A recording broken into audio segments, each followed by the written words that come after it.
wannan da ta ce ita ce shugabar 'yan maɗigo kuma sannan ko ta auri miji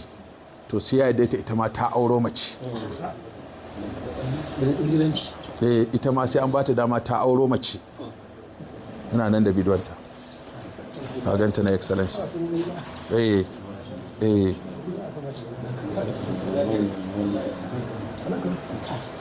ka ganta nan ta fito ta zagi shari'a ya gane ce ta zazzagi shari'a musulunci ta zagi kasar ta ce ita ba 'yan najeriya ba ce ba dokar najeriya a kanta ba wanda ya sai kaza sai allah ya taimake mu sai ta faɗo kuma kano ta faɗo kano sai aka danko aka kama na ita yanzu haka tana nan a kurkuku kuma an ɗaure ta wata 6 da tara wannan jakabba ta kungiyar masu maɗigo ne kuma nan ma gayyato ta aka yi kano tana ganin allah ya taimake mu bayan ta zagi najeriya ta ce ita ba 'yan najeriya ba ce dokar musuluncin me 'yan hizban banza duk ta gama zagi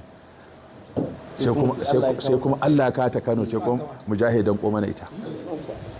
to yanzu duk da wannan yanzu mun tura malama ta dinga koya mata karatun qur'ani a kurkuku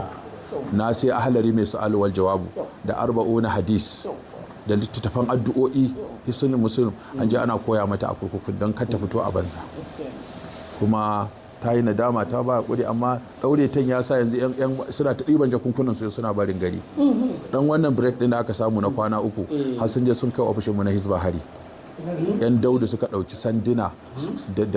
da gariyo da barandami suka je ofishin hizba suna cewa tunda komanda ya tafi yanzu daudi ya dawo